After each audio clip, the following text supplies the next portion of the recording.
ഈശോ മിശിഹായ്ക്ക് സ്തുതിയായിരിക്കട്ടെ. ഞാൻ മാണിപ്പറമ്പിലച്ചൻ. വത്തിക്കാൻ ഉടനെ ഇടപെട്ടേക്കാം. വിമതർക്കെതിരെ നടപടിയില്ലെങ്കിൽ മെത്രാന്മാർക്കെതിരെ നടപടി. ഇത് അനൗദ്യോഗിക വൃത്തങ്ങളിൽ നിന്നുള്ള വാർത്തയാണ്, സ്ഥിരീകരിക്കാത്ത വാർത്ത. അതുകൊണ്ട് ഈ ഞാൻ പറയുന്നത് പോലെ തന്നെ അങ്ങ് സംഭവിക്കണമെന്ന് നിർബന്ധമില്ല. ഞാൻ പറഞ്ഞല്ലോ, സ്ഥിരീകരിക്കാത്ത വാർത്തയാണ്, അനൗദ്യോഗിക വൃത്തങ്ങളിൽ നിന്നുള്ള വാർത്തയാണ്. എങ്കിലും അനൗദ്യോഗിക വൃത്തങ്ങളിൽ നിന്ന് കിട്ടിയതാണ്. അപ്പോൾ അതിന് ഒരു എന്താ പറയുക, സത്യത്തിൻ്റെ അംശമുണ്ടെന്നർത്ഥം. കിട്ടിയത് ഞാൻ അങ്ങനെ തന്നെ നിങ്ങളുടെ മുമ്പിൽ അവതരിപ്പിക്കാം. ഇത് അച്ഛൻ പറഞ്ഞിട്ട് ഇപ്പം എന്തായി സംഭവിച്ചോ എന്നൊക്കെ ചോദിച്ചാൽ ഞാൻ പറഞ്ഞല്ലോ, സ്ഥിരീകരിക്കാത്ത വാർത്തകളാണ്, ചർച്ചകളായിരിക്കും, തീരുമാനമല്ല. അപ്പോൾ അങ്ങനെയാണ് നമുക്ക് ആ അനൗദ്യോഗിക വാർത്തയായിട്ട് വരുന്നത്. അപ്പോൾ സാധ്യതകളാണ്, സാധ്യതകൾ. എന്താണ് സാധ്യത? ഫ്രാൻസിസ് മാർപ്പാപ്പ പൂർണ്ണ സുഖം പ്രാപിച്ച് ആശുപത്രിയിൽ തിരിച്ചു വന്നാൽ സീറോ മലബാർ സഭയുടെ നേതൃത്വത്തിനെതിരെ നിർണായക നടപടി ഉണ്ടാകും. ഇതാണ് വാർത്ത. ഫ്രാൻസിസ് മാർപ്പാപ്പ സുഖം പ്രാപിച്ച് ആശുപത്രിയിൽ നിന്ന് തിരിച്ചു വന്നാൽ സീറോ മലബാർ സഭയുടെ നേതൃത്വത്തിനെതിരെ നടപടി ഉണ്ടാകാം. നമുക്ക് സന്തോഷമുള്ളൊരു കാര്യം എന്ന് പറയുന്നത്, ഫ്രാൻസിസ് മാർപ്പാപ്പ വേഗം സുഖം പ്രാപിച്ച് വരികയാണ്. മരുന്നുകളോട് അദ്ദേഹം നന്നായിട്ട് പ്രതികരിക്കുന്നുണ്ട്. തീർച്ചയായിട്ടും അദ്ദേഹത്തിൻ്റെ പ്രായം ഒക്കെ പരിഗണിച്ച് നമുക്ക് അപകട സാധ്യത അപ്പോഴും ഉണ്ട്. നമ്മൾ പ്രാർത്ഥന നമുക്ക് തുടരാം. എങ്കിലും അദ്ദേഹം വേഗം മരുന്നുകളോട് പ്രതികരിക്കുന്നുണ്ട് എന്ന ഒരു സന്തോഷ വാർത്തയുണ്ട്. അങ്ങനെ അദ്ദേഹം സുഖം പ്രാപിച്ച് വത്തിക്കാൻ തിരിച്ചെത്തിയാൽ പെട്ടെന്ന് നടപടികൾ ഉണ്ടാകാനുള്ള സാധ്യതയാണ് ഈ അനൗദ്യോഗിക വൃത്തങ്ങൾ വെളിപ്പെടുത്തിയിരിക്കുന്നത്. എന്താണ് നടപടിയെന്ന് വ്യക്തമാക്കിയിട്ടില്ല. നടപടി ഉണ്ടാകും, എന്താണ് നടപടി വ്യക്തമാക്കിയിട്ടില്ല. എന്തൊക്കെ ആയിരിക്കാം ചില സാധ്യതകൾ ഞാൻ നിങ്ങളുടെ മുമ്പിൽ അവതരിപ്പിക്കാം. ഒന്ന് ഞാൻ മുമ്പ് പറഞ്ഞിട്ടുള്ളത് തന്നെയാണ്. അതായത് സീറോ മലബാർ സഭയ്ക്ക് മൊത്തത്തിൽ ഒരു പൊന്റിഫിക്കൽ ഡെലഗേറ്റ്, ഈ എറണാകുളം അങ്കമാലി അതിരൂപയ്ക്ക് മാത്രമായിട്ട് ഒരു പൊന്റിഫിക്കൽ ഡെലഗേറ്റാണ് സിറിൽ ബാസിൽ പിതാവായിരുന്നത്. ഇത് സീറോ മലബാർ സഭയ്ക്ക് മൊത്തമായിട്ട് ഒരു പൊന്റിഫിക്കൽ ഡെലഗേറ്റ്, അതായത് ഇപ്പോഴത്തെ സഭാ നേതൃത്വത്തെ മൊത്തത്തിൽ സസ്പെൻഡ് ചെയ്ത് നിർത്തി ഒരു പൊന്റിഫിക്കൽ ഡെലഗേറ്റ്, അതായത് മാർപ്പാപ്പ നേരിട്ട് ഭരണം ഏറ്റെടുക്കുക സീറോ മലബാർ സഭയുടെ. അങ്ങനെ ചില നിർദ്ദേശങ്ങൾ സഭയുടെ മുമ്പ് എത്തിയിട്ടുണ്ട്. ഇപ്പോൾ തന്നെ ചില സന്യാസ സമൂഹങ്ങളിൽ ഇങ്ങനെ ഒരു രീതി വത്തിക്കാൻ എടുത്തിട്ടുണ്ട്. ഏതാണെന്നും ഞാൻ വെളിപ്പെടുത്തുന്നില്ല. ഞാനത് പറയുമ്പോൾ ചില ആളുകൾക്ക് അറിയാം ഏതൊക്കെയാണെന്ന്. നമ്മുടെ നാട്ടിൽ തന്നെയുണ്ട്. ഈ കഴിഞ്ഞ വർഷം ഏതാണ്ട് ഈ സമയത്ത് മാർച്ച് മാസത്തിൽ ഇങ്ങനെയൊരു ആശയം വത്തിക്കാൻ മുമ്പിലുണ്ടായിരുന്നു. അതായത് സീറോ മലബാർ സഭയ്ക്ക് മൊത്തത്തിൽ ഒരു പൊന്റിഫിക്കൽ ഡെലഗേറ്റ്. ഞാൻ ഇതേക്കുറിച്ച് ഒരു വീഡിയോ ചെയ്തിട്ടുണ്ട്. ചിലർക്കെല്ലാം അത് വിഷമമുണ്ടാക്കി, ഇങ്ങനെയൊക്കെ പറയാമോ എന്നുള്ള വിഷമമുണ്ടാക്കി. പക്ഷേ ചർച്ച ഉണ്ടായതാണ്. എന്നാൽ അതേസമയം തീരുമാനത്തിൽ എത്തുന്നതിന് മുമ്പാണ് മെയ് മാസത്തിൽ നമ്മുടെ മെത്രാന്മാർ, പെർമനന്റ് സെനറ്റൊക്കെ സഭാ നേതൃത്വം വത്തിക്കാനിൽ പോയി എറണാകുളം അങ്കമാലി അതിരൂപതയിൽ ഏകീകൃത കുർബാന ഞങ്ങൾ തന്നെ നടപ്പാക്കാം, ഇങ്ങനൊരു പൊന്റിഫിക്കൽ ഡെലഗേറ്റ് വേണ്ട എന്നുള്ള തരത്തിൽ ഞങ്ങൾ തന്നെ ഏകീകൃത കുർബാന നടപ്പാക്കാമെന്ന് വാക്ക് കൊടുത്തത്. അതുകൊണ്ട് തൽക്കാലത്തേക്ക് ആ നിർദ്ദേശം, അതായത് സീറോ മലബാർ സഭയ്ക്ക് മൊത്തത്തിൽ, സീറോ മലബാർ സഭയെ മൊത്തത്തിൽ മാർപ്പാപ്പയുടെ ഭരണത്തിന് കീഴിലാക്കുക എന്നുള്ള ആ റാഡിക്കൽ തീരുമാനം തൽക്കാലത്തേക്ക് വത്തിക്കാൻ മാറ്റിവെച്ചു. മാത്രമല്ല, ഇതൊരു സ്വയംഅധികാര സഭയാണല്ലോ, അതുകൊണ്ട് വത്തിക്കാൻ്റെ ഇടപെടൽ പരമാവധി കുറയ്ക്കണമല്ലോ എന്നും വത്തിക്കാൻ്റെ മനസ്സിൽ അതുണ്ട്. അക്കാര്യം പരോക്ഷമായിട്ട് മാർപ്പാപ്പ റോമായിൽ ചെന്നപ്പോൾ ആ പ്രസംഗത്തിൽ, അവിടെ നമ്മുടെ സഭാ നേതൃത്വത്തിലും പിന്നെ റോമായിലുള്ള സീറോ മലബാറിലുള്ള 150ഓളം പേരുള്ള ആ സംഭാഷണം ഉണ്ടല്ലോ, ആ ഒരു പ്രസംഗം, 4ാമത്തെ ആഹ്വാനം മാർപ്പാപ്പയുടെ, അതിനകത്ത് പരോക്ഷമായി സൂചിപ്പിച്ചിട്ടുണ്ട്. നിങ്ങളത് വായിച്ച് നോക്കിയാൽ മനസ്സിലാകും. അതായത് നിങ്ങൾ സ്വയംഅധികാര സഭയാണ്, എനിക്ക് ഇടപെടാൻ വലിയ താല്പര്യമില്ല, എന്നെ ഇടപെടുത്താനായിട്ട് നിർബന്ധിക്കരുത് എന്നുള്ള വാക്കുകളൊക്കെ എഴുതിയിരിക്കുന്നത് ഈ മാർച്ച് മാസത്തിലുണ്ടായ ചർച്ചയുടെ വെളിച്ചത്തിലാണ്. അതായത് മാർപ്പാപ്പ ഇടപെടുന്നത് പരമാവധി കുറയ്ക്കുക, അത് സ്വയംഅധികാര സഭയുടെ അധികാരത്തിൽ, ഫെഡറൽ സിസ്റ്റത്തിൽ കൈകടത്തുന്നതിന് തുല്യമായിരിക്കും. അങ്ങനെയൊക്കെ അത് പണ്ടങ്ങനെ കൈകടത്തിയെന്ന് പറഞ്ഞുള്ള നമ്മൾ പരാതികളായിരുന്നു. ഇപ്പോൾ നമ്മൾ അവരോട് ഇടപെടാൻ ആവശ്യപ്പെടുകയാണ്. കാരണം എന്താ, നമുക്ക് സ്വയാധികാര സഭയ്ക്ക് ഭരിക്കാനുള്ള പ്രായമായിട്ടില്ല. ഈ പ്രായപൂർത്തിയാകാത്ത പെൺകുട്ടിയെ കെട്ടിച്ച പോലെയാണ് സീറോ മലബാർ സഭയ്ക്ക് അധികാരം കൈമാറിയതെന്ന് ഒരു തോന്നൽ വത്തിക്കാന് മുമ്പിലുണ്ട്. എങ്കിലും നമ്മൾ തന്നെ തീരുമാനം കണ്ടെത്തട്ടെ എന്ന് പരമാവധി നമ്മളെ തന്നെ പ്രോത്സാഹിപ്പിക്കുകയാണ്. അത് നമുക്ക് നല്ലതാണ്. പക്ഷേ നമ്മുടെ നേതൃത്വം അത് മനസ്സിലാക്കുന്നുണ്ടോ ഇല്ലയോ എന്ന് നമുക്ക് അറിഞ്ഞുകൂടാ. ഈ ഏകീകൃത കുർബാന ഞങ്ങൾ തന്നെ നടപ്പാക്കാം എന്ന് ഈ വത്തിക്കാന് മുമ്പിൽ വാക്ക് കൊടുത്തെങ്കിലും മാർപ്പാപ്പയെയും പരിശുദ്ധ സിംഹാസനത്തെയും ആക്ഷേപിക്കുന്ന തരത്തിലുള്ള, പരിഹസിക്കുന്ന തരത്തിലുള്ള പ്രവർത്തനങ്ങളാണ് ഇപ്പോഴത്തെ സഭാ നേതൃത്വം എടുക്കുന്നത്. അപ്പോൾ അതുകൊണ്ട് കഴിഞ്ഞ കൊല്ലം ആലോചിച്ച സംഗതി വീണ്ടും പൊടി തട്ടിയെടുത്താലോ എന്നാണ് വത്തിക്കാൻ ചിന്തിക്കാൻ സാധ്യത. ഇതെൻ്റെ ഒരു നിരീക്ഷണമാണ്. പക്ഷേ കഴിഞ്ഞ വർഷം ചർച്ചയുണ്ടായി എന്നുള്ള കാര്യം ഉറപ്പാണ്. അതെൻ്റെ നിരീക്ഷണമല്ല, സത്യമാണ്. അത് ഞാൻ നിങ്ങളോട് പറഞ്ഞിട്ടുണ്ട്. അപ്പോൾ ചിലപ്പോൾ അങ്ങനെ ഒരു സാധ്യതയാണ് ഈ വത്തിക്കാൻ നടപടി എന്ന് പറയുന്നതിൽ ഒരു സാധ്യത. ഈ സീറോ മലബാർ സഭയുടേത് തിരഞ്ഞെടുക്കപ്പെട്ട നേതൃത്വമാണ്, അതിൽ ഇടപെടരുത് എന്നെല്ലാം മെത്രാന്മാരുടെ സെനഡ് ആവശ്യപ്പെടാൻ സാധ്യതയുണ്ട്. എങ്കിലും വത്തിക്കാൻ ഇടപെട്ടേക്കാം. കാരണം മാർപ്പാപ്പ 4 പ്രാവശ്യം ഇടപെട്ടിട്ടും സഭാ നേതൃത്വം അതിനെ ഗൗരവത്തോടെ കാണുന്നില്ലെങ്കിൽ ആ സഭാ നേതൃത്വത്തിൽ, സീറോ മലബാർ സഭയുടെ സഭാ നേതൃത്വത്തിൽ എന്തോ പിശകുണ്ട് എന്ന് വത്തിക്കാൻ ഏതാണ്ട് തീരുമാനത്തിലെത്തിയിട്ടുണ്ട്. ഈ വത്തിക്കാൻ ഇടപെടുന്നത് വൈകിക്കുന്നതിന് കാരണം നമ്മളുടെ ബഹുമാനം കൊണ്ട് മാത്രമാണ്. സീറോ മലബാർ സഭ സ്വയാധികാര സഭയാണ്, അവർ തന്നെ കാര്യങ്ങൾ തീരുമാനിക്കട്ടെ എന്നുള്ള ആ അർത്ഥത്തിലാണ്. ഇതേ സൂചന നമ്മുടെ ലത്തീൻ മെത്രാന്മാരും നൽകിയിട്ടുണ്ട്. നിങ്ങൾക്കതിന് വീഡിയോസ് കണ്ടു കാണും. മറ്റൊരു സാധ്യത, അതായത് മൊത്തം സീറോ മലബാർ സഭയ്ക്ക് മൊത്തമായിട്ടൊരു പൊണ്ടിഫിക്കൽ ഡെലിഗേറ്റ് എന്നുള്ള സാധ്യത കൂടാതെ മറ്റൊരു സാധ്യത കൂടിയും ഉണ്ട്. എറണാകുളം അങ്കമാലി അതിരൂപതയുടെ ഉത്തരവാദിത്തമുള്ള 2 മെത്രാപ്പൊലീത്തന്മാരെ മാറ്റുകയോ അവരിൽ നിന്ന് ഉത്തരവാദിത്തം എടുത്തു മാറ്റുകയോ ചെയ്യുക. ഇതിനു വേണ്ടിയാണോ എന്നറിഞ്ഞുകൂടാ ഒരു സ്ഥലത്ത് മെത്രാപ്പൊലീത്ത ആയിരിക്കുന്ന ആളെ മറ്റൊരു സ്ഥലത്ത് സഹായ മെത്രാനായി നിയമിച്ചത്. അതിന് നിയമസാധുത അത് ശരിയാണോ എന്ന് പഠിക്കാനായിട്ട്, പരിശോധിക്കാനായിട്ട് വത്തിക്കാൻ ഡിക്കാസ്റ്ററിയോട് പരിശുദ്ധ സിംഹാസനം ആവശ്യപ്പെട്ടത്. ഞാനത് പറഞ്ഞു കഴിഞ്ഞു. ഡിക്കാസ്റ്ററി ഫോർ ലെജിറ്റിക്കൽ ഇൻ്റർപ്രട്ടേഷൻ, ഈ നിയമങ്ങളുടെ വ്യാഖ്യാനം, അതിനൊരു വകുപ്പുണ്ട്, ഡിക്കാസ്റ്ററി ഡിപ്പാർട്ട്മെൻ്റ് ഉണ്ട്. അപ്പോൾ അതുകൊണ്ട് ആവശ്യപ്പെട്ടിട്ടുണ്ട് ഒരു സ്ഥലത്ത് മെത്രാപ്പൊലീത്ത ആയിരിക്കുന്ന ആളെ മറു സ്ഥലത്ത് സഹായ മെത്രാനായി നിയമിക്കുക. അതും ദൂരം വളരെ ഉണ്ട്. അങ്ങനെ ഒരു സംഗതി പ്രായോഗികമായ കാര്യങ്ങൾ നോക്കാതെയും നിയമകാര്യങ്ങൾ നോക്കാതെയും നിയമിച്ചത് അതിൻ്റെ നിയമസാധ്യത എല്ലാം പരിശോധിക്കുമെന്ന് വത്തിക്കാൻ ഡിക്കാസ്റ്ററിയോട് ആവശ്യപ്പെട്ടിട്ടുണ്ട്. അപ്പോൾ അത് ഈ കാര്യങ്ങൾ അതൊക്കെ ചിന്തിച്ചിട്ടാണോ നമുക്ക് അറിഞ്ഞുകൂടാ. ഞാനിങ്ങനെ ചില സാധ്യതകൾ നിങ്ങളുടെ മുമ്പിൽ അവതരിപ്പിക്കുകയാണ്. അതിൻ്റെ ഒരു പ്രശ്നം പറഞ്ഞത്, ഒരു കാനോൻ നിയമ വിദഗ്ധൻ പറഞ്ഞത്, പ്രധാനമന്ത്രി ആയിരിക്കുന്ന ആൾ ഒരു സംസ്ഥാന മുഖ്യമന്ത്രി കൂടി ആയിരിക്കുക. ഒരു സ്ഥലത്ത് പ്രധാനമന്ത്രിയാണ്, ആ ആൾ തന്നെ വേറൊരു സംസ്ഥാനത്ത് മുഖ്യമന്ത്രി ആയിരിക്കുക. അല്ലെങ്കിൽ പ്രൊവിൻഷ്യൽ അമ്മ ഒരു മഠത്തിലെ ലോക്കൽ സുപ്പീരിയർ ആയിരിക്കുക.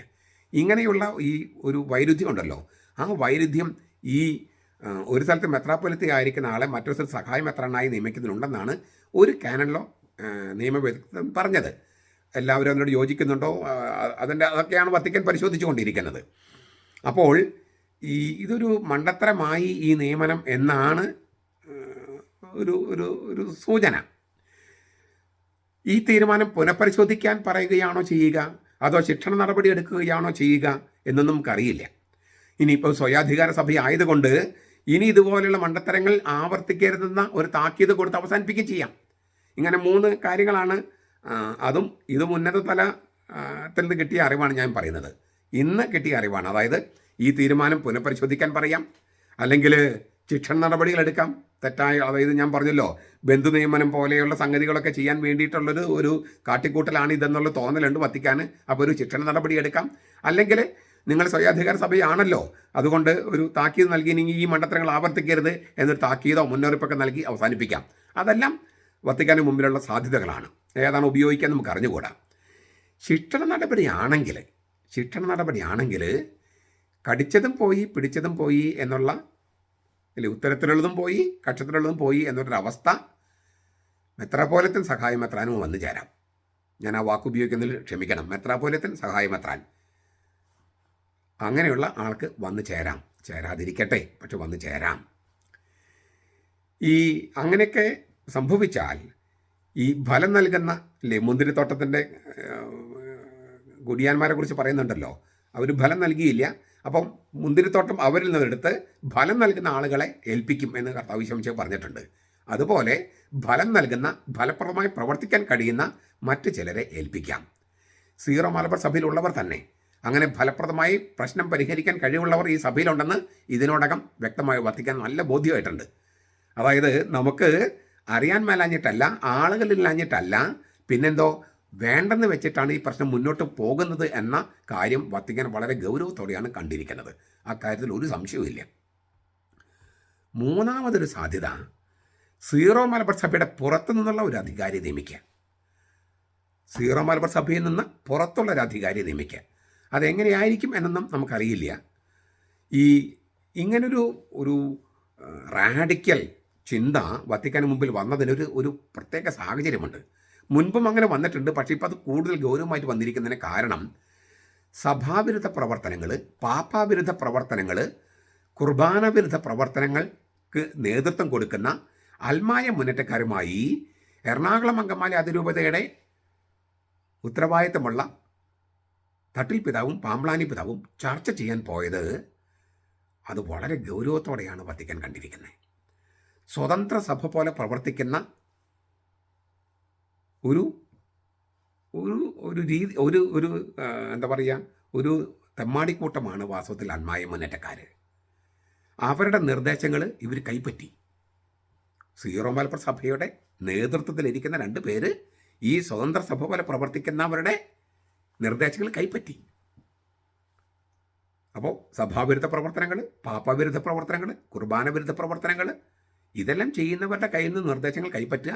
ആ നിർദ്ദേശങ്ങൾ മിക്കതുമെല്ലാം ഒരു സ്വതന്ത്ര സഭയാകാനുള്ള കാനുള്ള വേണ്ട, മെത്രമാർ വേണ്ട, പള്ളി കൂതാശ ചെയ്യാനായിട്ട് മെത്രമാർ വേണ്ട, വൈദികർക്ക് പട്ടം കൊടുക്കാൻ മെത്രമാർ വേണ്ട, വൈദികർ നിയമിക്കാൻ മെത്രമാർ വേണ്ട, മെത്രമാർ വിളിച്ചാൽ ഞങ്ങൾ വരില്ലെന്ന് പറയുക. അങ്ങനെയൊക്കെ പ്രവർത്തിക്കുന്ന ഒരു സംഗതി, അതിന് സപ്പോർട്ട് കൊടുക്കുന്ന അൽമായ മുന്നേറ്റക്കാർ. അപ്പോൾ അങ്ങനെയുള്ളവരുടെ നിർദ്ദേശങ്ങൾ കൈപ്പറ്റിയത് പോലും വത്തിക്കാൻ വളരെ ഗൗരവത്തോടെയാണ് കണ്ടിരിക്കുന്നത്. ഞാൻ പറഞ്ഞല്ലോ, ഇവർക്കെതിരെ ശക്തമായ പരാതികൾ മെത്രാന്മാരടക്കമുള്ളവർ വത്തിക്കാനിൽ കൊടുത്ത കാര്യം ഞാൻ ഇന്നലെ സൂചിപ്പിച്ചു. അപ്പോൾ നിങ്ങൾക്ക് മനസ്സിലാകും എന്തുമാത്രം ഗൗരവത്തോടെയാണ് കാര്യങ്ങൾ പോകുന്നത്. അപ്പോൾ ഈ സഭയ്ക്ക് നേതൃത്വം നൽകേണ്ടവർ തന്നെ സഭാവിരുദ്ധ പ്രവർത്തനങ്ങൾ ചെയ്യുന്നവരുമായി കൂട്ടുകൂടുന്നത് വത്തിക്കാൻ വളരെ ഗൗരവത്തോടെ കണ്ടിരിക്കുകയാണ്.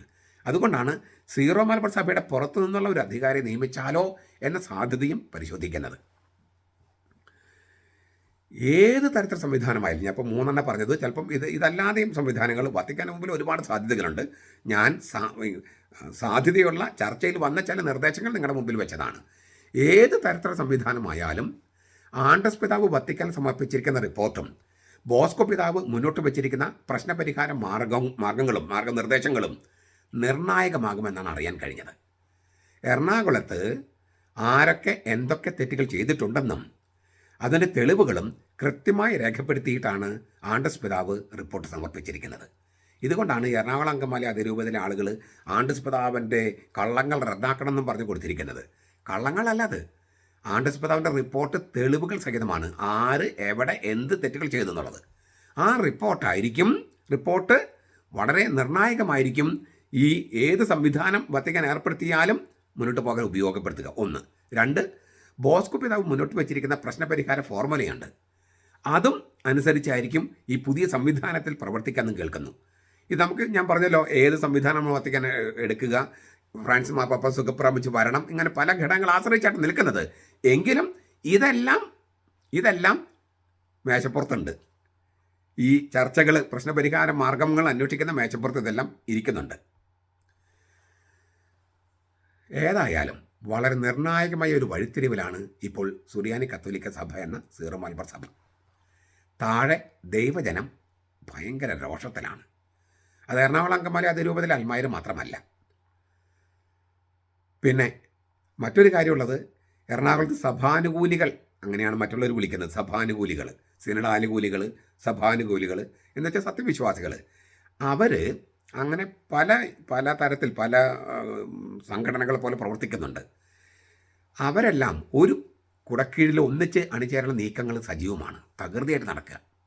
അതിന് കാരണം ഓരോരുത്തരും തങ്ങളാണ് ഈ പ്രശ്നത്തിന് പരിഹാരം കണ്ടെത്തുന്നത് എന്നുള്ള മട്ടിലായിരുന്നു ഇതുവരെ. അപ്പോൾ അതിങ്ങനെ വിഘടിച്ച് നിൽക്കുന്നു, അവരുടെ ശക്തി ഇങ്ങനെ പോരാണ്ട് വരുന്നു.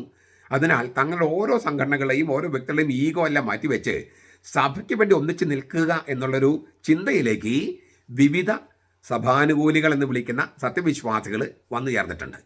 അത് പല തട്ടുകളിൽ നടക്കുകയാണ്, ചർച്ചകൾ നടക്കുകയാണ്. എല്ലാവരും ഒന്നിച്ച് നിന്ന് സഭയ്ക്ക് വേണ്ടി പോരാടാൻ എങ്ങനെയൊക്കെ പോരാടാൻ കഴിയുമെന്നുള്ള ചർച്ചകൾ പല മേഖലയിൽ നടക്കുകയാണ്. കാരണം ക്ഷമയുടെ നെല്ലിപ്പലക അവർ കണ്ടു കഴിഞ്ഞു. ഇനി ഞങ്ങൾക്ക് മുകളിൽ നിന്നുള്ള ഒരു നേതൃത്വം ഉണ്ടാകില്ലെന്നും താഴെത്തട്ടിൽ നിന്ന് തന്നെ നല്ല നേതൃത്വം വരണമെന്നും അങ്ങനെ ഈ അഴകുഴമ്പൻ രീതി സീറോ മലബാർ സഭയിൽ നടക്കുന്ന ഇപ്പോഴത്തെ അഴകുഴമ്പൻ രീതിക്ക് ഒരു അവസാനം ഉണ്ടാകണമെന്നും അൽമായർ വിവിധ സംഘടന പ്രവർത്തിക്കുന്ന അൽമായർ വളരെ ശക്തമായി ചിന്തിക്കുന്നു, കൂട്ടമായി ചിന്തിക്കുന്നു. അപ്പോൾ അതിൽ നിന്ന് ഉരുത്തിരിഞ്ഞു വരുന്ന ഒരു ഐക്യത ഉണ്ടാകാൻ സാധ്യതയുണ്ട്. അവരുടെ എല്ലാം രോഷം അണപൊട്ടി ഒഴുകിയാൽ കാര്യങ്ങൾ വിചാരിച്ചതുപോലെ മെത്രന്മാരുടെ കയ്യിൽ നിൽക്കണമെന്നില്ല. അതിനുള്ളൊരു സൂചനയും തെളിവുമാണ് ഈ ദിവസങ്ങളിൽ കണ്ടത്. അതായത് സഭാനുകൂലികൾക്കെതിരെ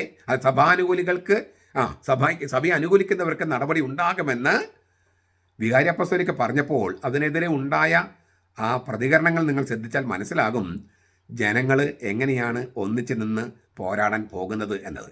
ഒരു സൂചനയാണത്. അപ്പോൾ അതൊരു നല്ല സൂചനയാണ്. അപ്പോൾ താഴെ തട്ടിൽ നിന്ന് ഒരു എന്താ പറയുക നീക്കമുണ്ടാകാൻ സാധ്യത കാണുന്നു. മുകളിൽ വത്തിക്കാനും രോഷത്തിലാണ്. ഇരുവശത്തും നീക്കങ്ങളുണ്ടായാൽ സീറോ മലബാർ സഭയുടെ നേതൃത്വത്തിന് പിടിച്ചു നിൽക്കാൻ പറ്റുമോ? ഇനി ഇതൊക്കെ സംഭവിക്കാതിരിക്കാൻ വേറൊരു മാർഗമുണ്ട്. ബന്ധപ്പെട്ടവരിൽ നിന്ന് അത് സീറോ മലബാർ സഭയുടെ പെർമനന്റ് സെനഡ് ആകാം, അല്ലെങ്കിൽ ഒരു അടിയന്തര മെത്രാൻ സെനഡ് ആകാം. ഇങ്ങനെ എന്തെങ്കിലും ഒരു നീക്കം നടത്തി ചടുലമായ ഒരു ബന്ധപ്പെട്ടവർ ചടുലമായ നീക്കങ്ങൾ സത്വര നടപടികൾ ഉണ്ടാക്കിയാൽ ഒരുപക്ഷെ ഈ പറഞ്ഞ കാര്യങ്ങളൊക്കെ തന്നെ സംഭവിക്കാതിരിക്കാം. വത്തിക്കാൻ്റെ ഇടപെടൽ മാറ്റാം, അതുപോലെ ജനത്തിന് ദോഷമില്ലാതാക്കാം.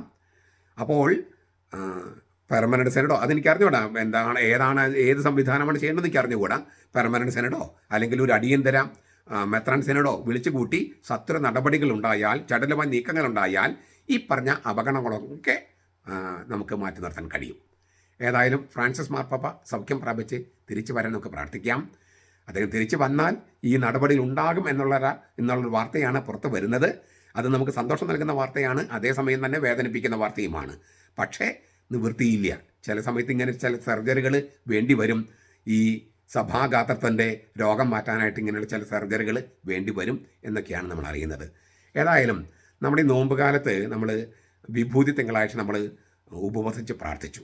ഒരുപാട് പേര് പ്രാർത്ഥിച്ചു. ആ പ്രാർത്ഥനയ്ക്ക് ഒരു ഫലം കണ്ടതുപോലെയാണ് എനിക്കിപ്പോൾ മനസ്സിലാക്കുന്നത്.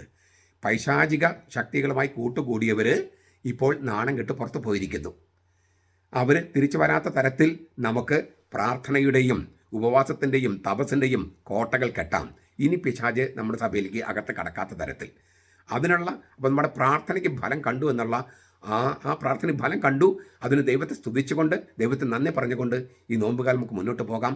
ഇനിയുള്ള ദിവസങ്ങളിലും നമ്മുടെ നോമ്പും ഉപവാസവും ഒക്കെ ഈ പറഞ്ഞ പ്രശ്നത്തിൻ്റെ ഒരു പരിഹാരം ദൈവം തന്നെ കണ്ടെത്താനായിട്ട്, പരിശുദ്ധാത്മാവിൻ്റെ ശക്തിയിൽ കണ്ടെത്താനായിട്ടുള്ള നമ്മുടെ മോഹം പ്രകടിപ്പിക്കാനുള്ള ഒരു രീതിയായിട്ട് മാറട്ടെ നമ്മുടെ നോമ്പും ഉപവാസം എന്ന് ഞാൻ ആശിക്കുകയാണ്. കർത്താവിൻ്റെ കൃപയിൽ നമുക്ക് ആശ്രയിക്കാം. നമുക്ക് ഒട്ടും പ്രത്യാശ കളയാതെ മുന്നോട്ട് പോകാം. ഈ സഭ നേരെയാകില്ല, ഇത് അടിഞ്ഞു പോയി, തകർന്നു പോയി, അങ്ങനെ പറയുന്നവർ പോലും പിശാചിൻ്റെ കൂട്ടത്തിലാണ്. കാരണം പിശാചിൻ്റെ രീതിയാണ് നിരാശത. അതുകൊണ്ട് അതിലേക്കൊന്നും നമ്മൾ പോകേണ്ട കാര്യമില്ല.